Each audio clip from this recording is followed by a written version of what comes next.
You are now listening to Vigilantes Radio, presented by the Only One Media Group. This is the people's choice for quality interviews, celebrities, and special guests.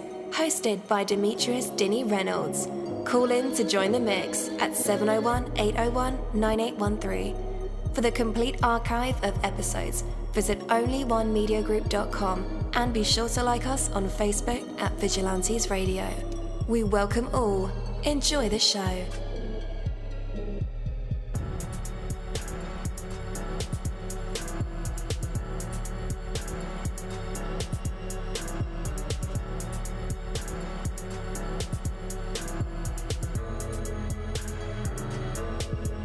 Ladies and gentlemen, please welcome your host, Demetrius Houdini Black Reynolds.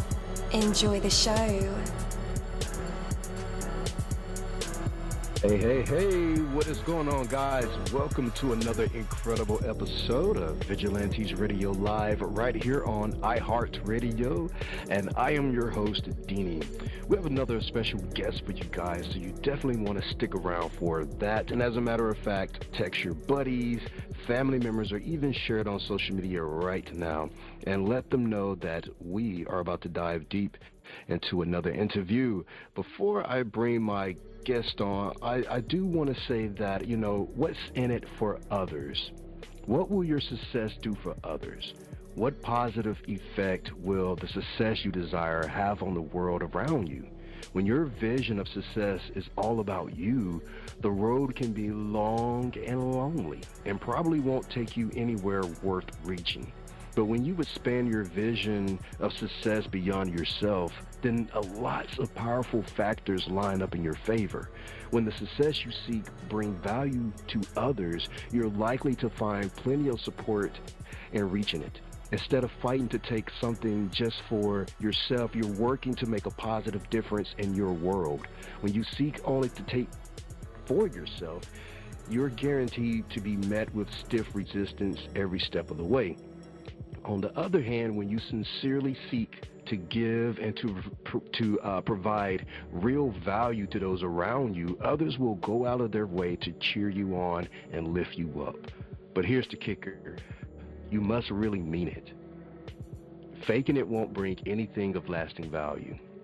Rather than looking for ways to take advantage, rather than being in it just for yourself, look for ways to give advantage, ways to create real value for others. That's the very best strategy to ensure your own real lasting success. Take that from me, Coach Deanie. That is my word. Are you ready?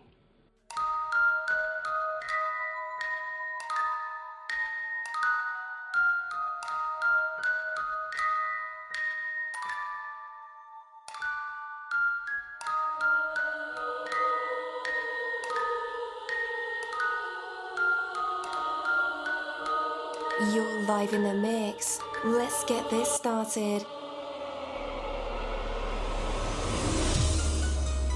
All right. Again, you're listening to VRL. That's Vigilantes Radio Live right here on iHeartRadio. And I am your host, Deanie. I do have to say that this particular episode is pre-recorded, and I can't wait to deliver it to your inboxes. And for you guys who subscribe to the show, you'll be the first to know, and I always appreciate that. All right, our interviews are designed to go beyond the music, news, books, art, acting, films, technology, education, entrepreneurship, entertainment, and sometimes even past that thing that we call the ego. Our interviews are designed to go behind the scenes and into the minds of these incredible human beings. The ones who were out there giving it their all for me, for you, and for the world. Well, ladies and gentlemen, today we have a remarkable guest on Vigilantes Radio Live. He's a retired Boston firefighter with over 2 decades of service and the son of the legendary Boston Fire Commissioner Leo D. Stapleton. Now he's an accomplished author whose debut novel, Fourth and Long, A Gridiron Parable, is capturing hearts with this inspiring story of resilience and redemption. So please join me in welcoming the courageous and talented Garrett M. Stapleton. Hey, welcome to the show. Oh, thank you very much for having me, Coach Deanie. All right, Garrett. It's a pleasure to meet you. For those who might be meeting you for the first time, can you share a little bit about yourself? Yes, I was a Boston firefighter for 23 years, and my father was the commissioner, and firefighting was in our blood. And I had a heart issue years ago that forced me into retirement. And after that, I got an idea in my head about writing a book and just tried to pursue that. And I realized my dream. So I was very surprised, for one, and very happy that I accomplished this.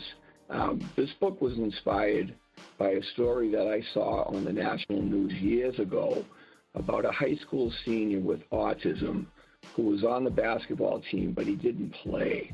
But since it was his senior year in the last game of the season, the coach decided he was going to put him in at some point in the fourth quarter. And the word got around campus that he was going to actually play.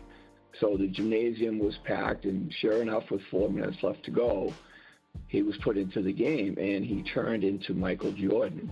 He was hitting shots from everywhere, and the crowd reaction was incredible, and he was unbelievable. And at the buzzer, he hit a shot from half court, so he finished in only 4 minutes with 20 points, was the leading scorer in the game, and the fans ran onto the court and carried him off in a victorious parade.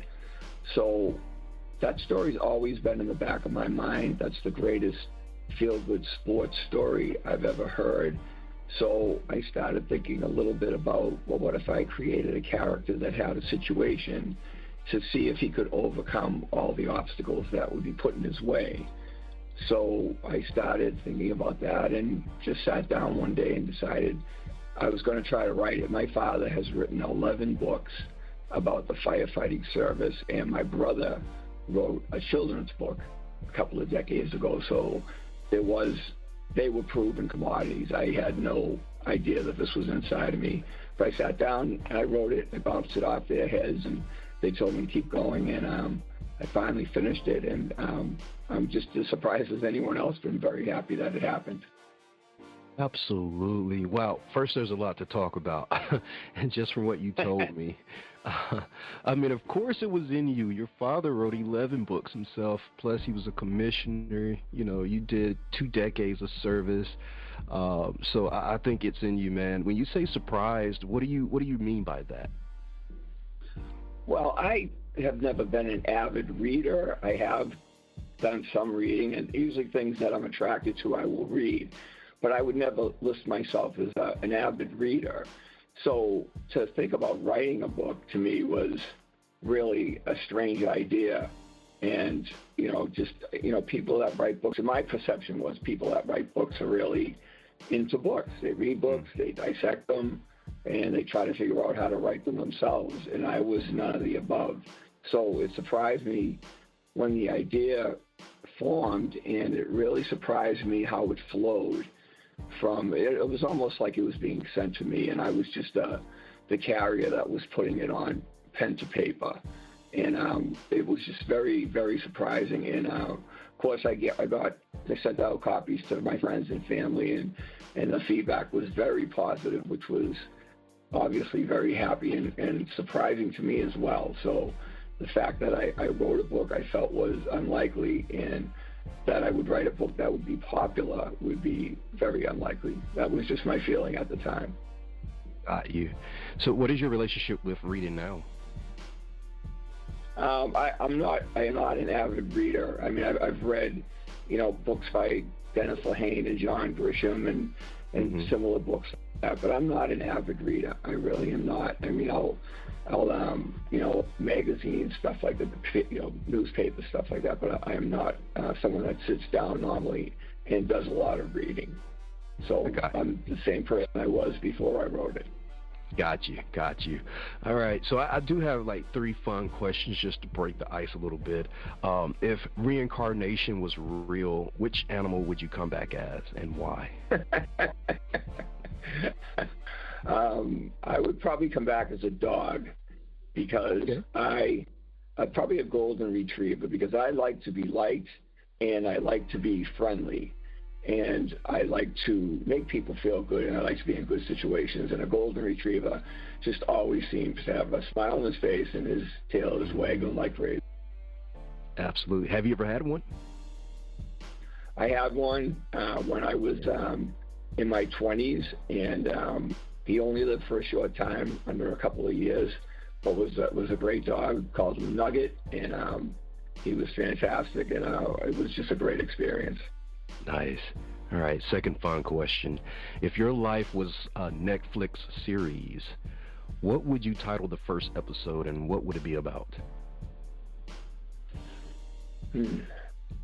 I would title the first series The Luckiest Guy in the World. And the story would be about my life. I had a serious heart attack when I was 43 years old. I wasn't supposed to survive, and somehow I did. And 26 years later and 5 defibrillator implants, I'm still going strong. And I realize how lucky I am to be here, and that I lived long enough to see my children grow up and have their own children. So I consider myself blessed, and that's how I feel about, I would describe it. Absolutely, absolutely. All right, third question. Can you do any voice impersonations or accents? And if you can you give us a sample? I don't. I actually had vocal cord surgery years ago, and you probably found hearing a little rasp in my voice. It was much worse than this.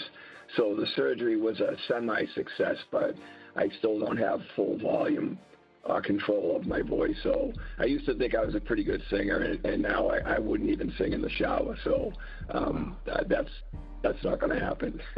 Yeah. I mean, there is a silver lining. You could audition for Batman. Right? I might be a little long in the tooth for that role. I don't know, man. He has a gritty voice. That's true. That's true. And you have a good, storytelling voice for grit, I think. Oh, I appreciate that. Yes, sir. Yes, sir. So let's get into the book. Fourth and Long, A Gridiron Parable. It tells a powerful story of resilience. And did your experience as a firefighter play an influence in this book? No, I wouldn't say so. I would say that story I referenced earlier was something that always stayed with me. And I did have a neighbor a friend in my neighborhood growing up, and she had a daughter with Down syndrome, so I had some regular interaction with them.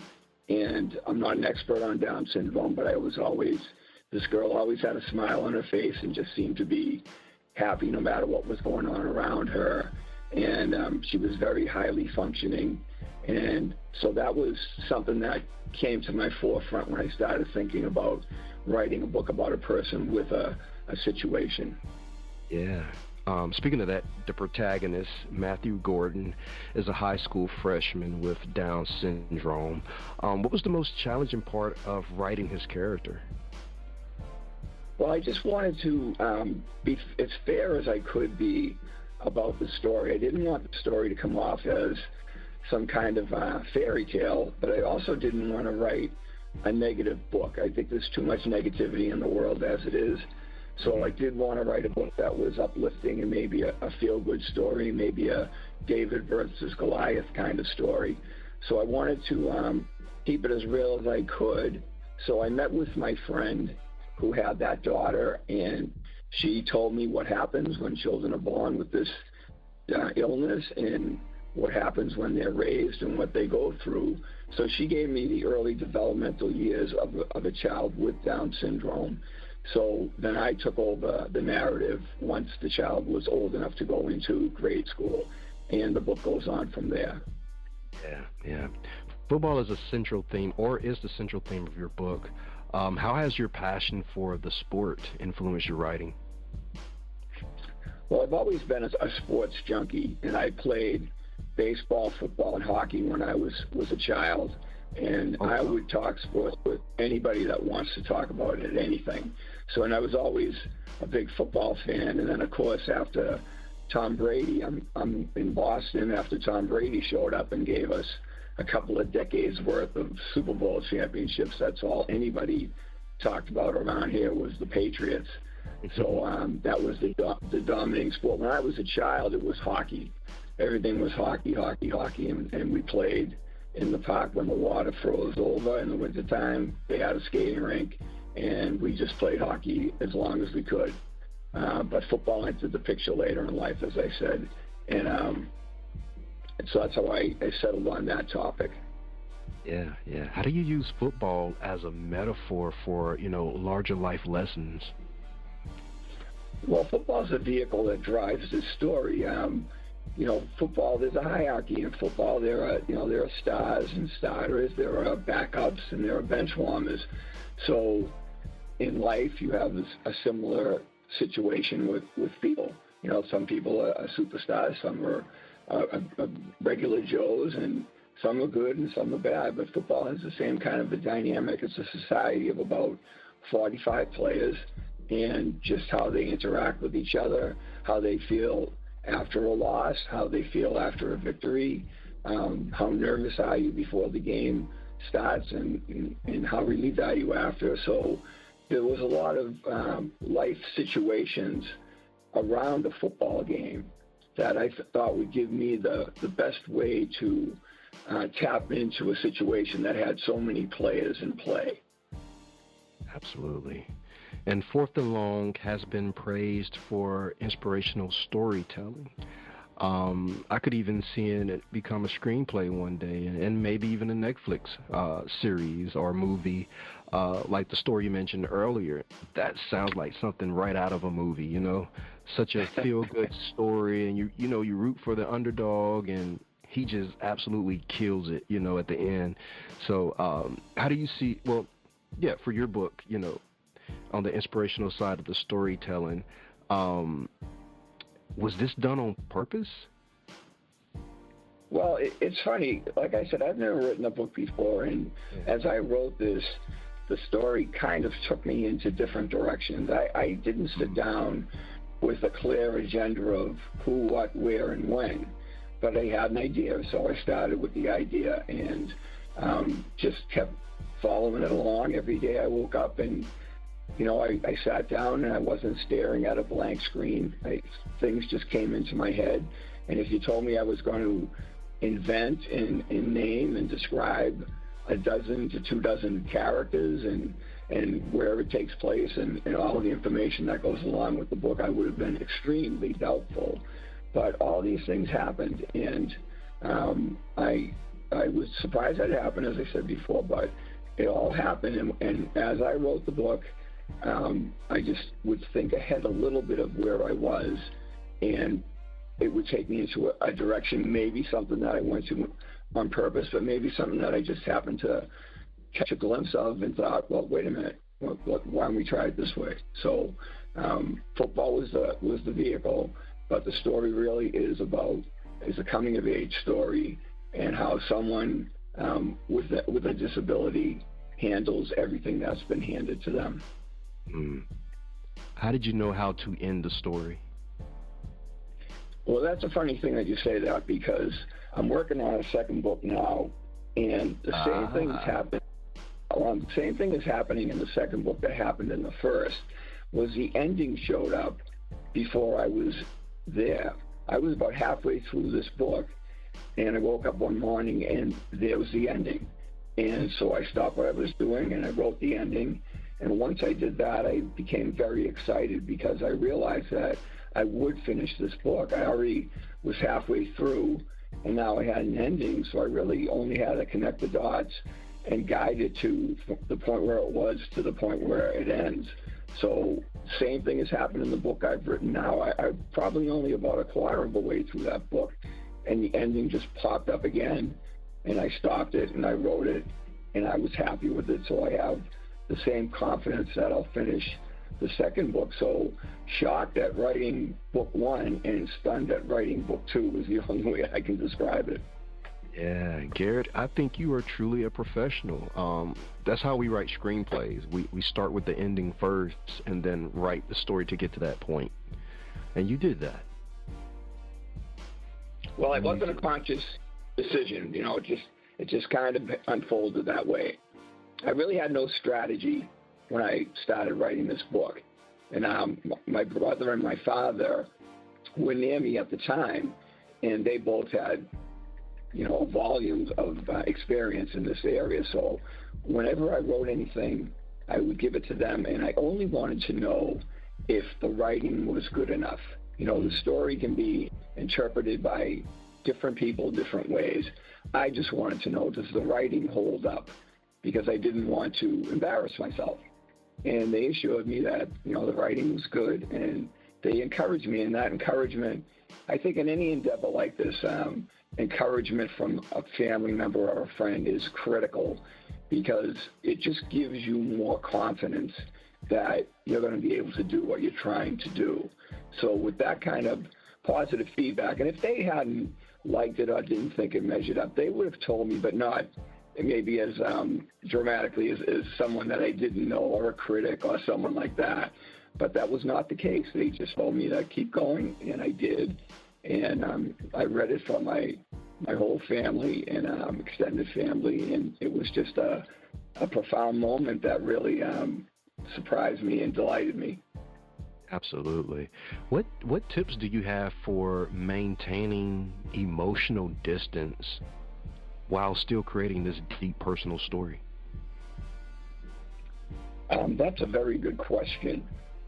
I think that I don't know how you can do that in a true story, a nonfiction book. I think that you might trip yourself up in that area, but in a fictional book, it was funny when I first started writing it, I was thinking about which way a situation should go, and I couldn't make up my mind. And then I realized, well, it can go in any situation that you want it to, because this is a fictional tale. So you have the license to put anyone, anywhere, in any situation and talk about it or write about it. So my answer is, in this type of a book, I could maintain distance because of that. And the thing that really made me feel especially good was when someone talked to me about the book, and they talked about the characters as if they were real people. And they told me about what problems they thought that the so-and-so had, and how he got out of it, and what situation arised here, and how they didn't like this character because they'd done something to the protagonist, and things like that. And I just got such a kick out of it that it just told me that they're really reading this. They're not being polite and then giving you a feedback. They're really reading this. And talking to 4 different people, I'd get 4 different versions of what the book meant to them. So that was all that stuff was unintentional, but very, very rewarding. Wow, true professional, like I said, true professional. I don't know about that, but I'm just telling you how it happened. Yes, sir. So family is clearly important to you. How do your relationships with your daughters and your grandchildren influence your story writing? And did they inspire any characters in Fourth and Long? No. My family is everything to me. But this is a totally fictional tale that was inspired by a story I saw on TV and just really came out of left field. And the names I use in the book, the first names, are familiar to all my family and friends because they're their names, not their entire names, but their first names. So when they read it, of course, they got excited and happy about seeing themselves in print. But no, this was really a separate entity. And, someone that is a writer or is trying to be a writer, the thing that I would tell them is just stay at it. It's the second book I'm writing now. And the other thing I would tell them, too, is write what you know. Not that I knew this story, but someone asked me after reading the first book, well, when's your second one coming out? And I thought to myself, my second book, I was lucky I had a first book. And my brother told me, write what you know. So I started thinking about my life and stuff like that. And I'm not writing an autobiography, but I'm writing about a 10-year period in my life. Some of it's fictional and some of it is fact. And it's based on things that happened around me, but it's not about me. It's just things that I lived through and I observed. so that's what I'm writing now, and it's been a little more difficult, although it's picked up lately. It's been a little more difficult than the first book because I have so many things in my head, and I'm trying to sort it all out. So, like I said, I'm confident I'll finish it, but this one seems to be more, even though I know what I'm writing about, it seems to be more difficult to do it. And there's no third book in there, I guarantee you that. This is going to tap me out. Yeah. So you said you wrote about things that you observed. Was bully culture a part of that observation? Not really. No, this book's based back in the 60s, and we were all, 8 to 18 years old. And it's a sports-driven book. It's really a New England sports book, and that's where the fact comes in, and some of the things that occurred in the city back at that point in time. But this is really it's a sports book, and it's just hard to have the memory of what went on back then. I can call up things that happened, 150 years ago, but going back that far, it's kind of tough. But I'm enjoying it. And that's the thing I would tell someone that's writing too, is try to enjoy it. Whether or not, it succeeds, as long as it succeeds in your mind, that's all that really counts. I'm not expecting any mini-series or movie to come out of this, but I'm happy that I created something tangible that my grandchildren or their children can read down the road and have my daughter say, yeah, here's what my dad wrote one time, take a look at this. So I'm very happy that occurred, and hopefully I can do that one more time and bookend it. Absolutely. So I didn't grow up with the bully culture either, but there was hazing and initiations. It sucked to be a freshman, I tell you. Well, that's for sure. I mean, that stuff, I'm not condoning it. I'm not condoning any of it at any level. And nowadays, it's just horrifying to me what happens. But back then, that stuff was really tame compared to what happens now. And social media is such a distraction to people, to the point of, you can't talk about certain subjects with your friends because you'll lose friends over it. And, we all did foolish things when we were teenagers and introduced to a can of beer or a party after midnight or something like that. But nobody was recording all of the mistakes we made and then putting them out there for the world to see. It's such a challenge, I feel, today to raise a family in this kind of an environment. And I know it'll sound like I'm a caveman, but, the pros and cons, I think the invention of the internet, which is not going away ever, it would have been much better if it never happened, because I think the cons outweigh the pros so much. And now with artificial intelligence coming down the pike and what they're talking about, what they're going to be able to do, you're not going to have any idea what it really is, true or not. I mean, it's already difficult now to figure it out, but it's just, there's so many things about it that irk me but like I said, the door's open and the cat's out of the bag, so it is what it is.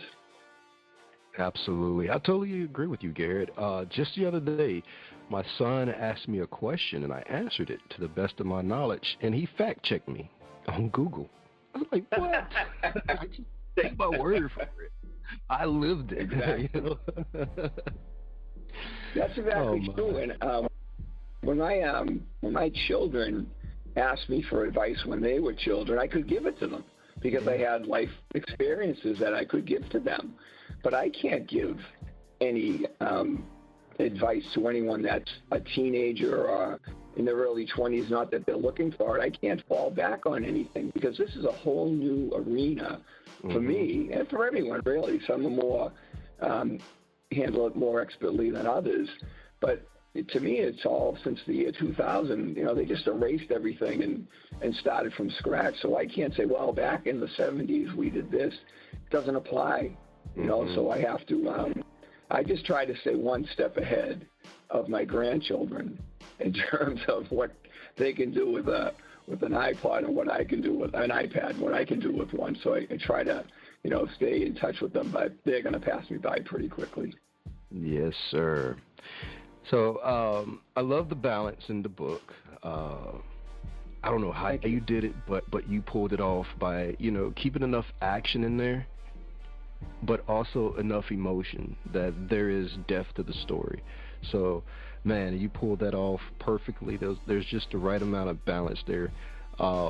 Again, was that intentional, or you just... No, that was intentional. I didn't want to overwhelm the book with football games and minute by minute and things like that. I thought the best way to go about it, I decided that it was going to be a 10-game season, and the best way to go about it was really just to have an overview of the majority of the games and then get specific with the ones that were the most important. But even in the ones that I got specific, I tried to not get too specific.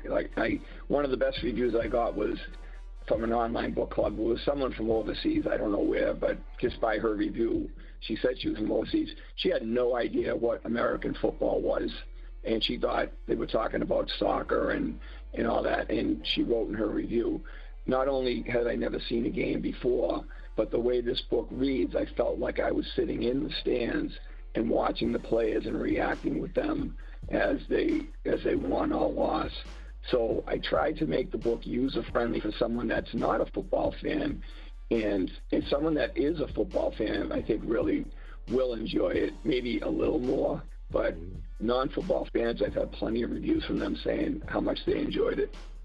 That's incredible. Garrett, where can our listeners find this book online, and how can they connect with you?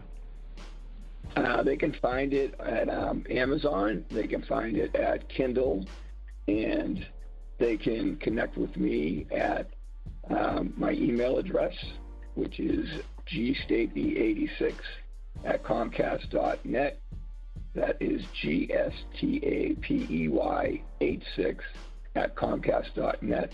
And I would welcome any and all to contact me. All right. Listeners, just in case you didn't get those links, no worries. I will have them in the description of this episode and in the show notes. So all you guys have to do is just click the links. What a great conversation with Garrett M. Stapleton. We explored his journey from the firehouse to the world of writing and the powerful themes in his book, Fourth DeLong, A Gridiron Parable, the impact he hopes to have through his work. So Garrett, thank you for sharing your experiences and your wisdom with us today. And listeners, be sure to follow Garrett's journey and check out his book. Don't forget to subscribe to Vigilantes Radio and leave a rating, and be sure to share this episode with friends. Thank you so much, Garrett. It was a pleasure. The pleasure was all mine. Thank you very much. All right. Have a great night. Thank you. You too. Thank you, my Vigilantes family, as always, for checking out my podcast over here at Vigilantes Radio Live.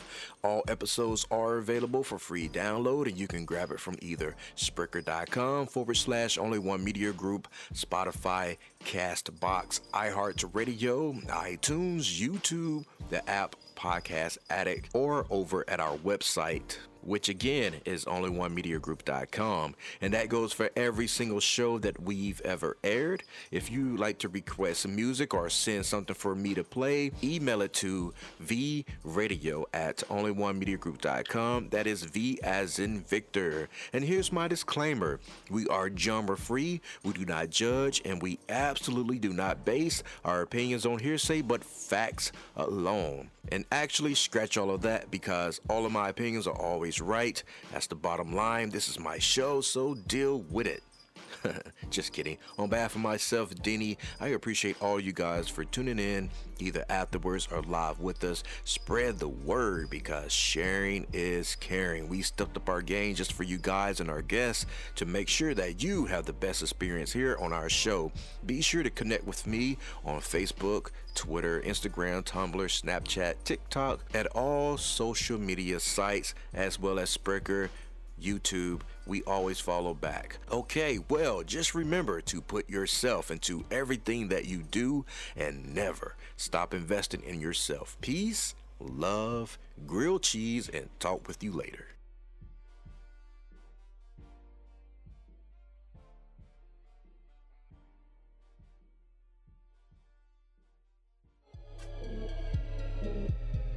You are now listening to Vigilantes Radio, the people's choice for quality interviews, art, music, and hot topics. Hosted by Demetrius Houdini Black Reynolds of the duo No Longer the Hero. All episodes of this podcast are available for free download at www.onlyonemediagroup.com.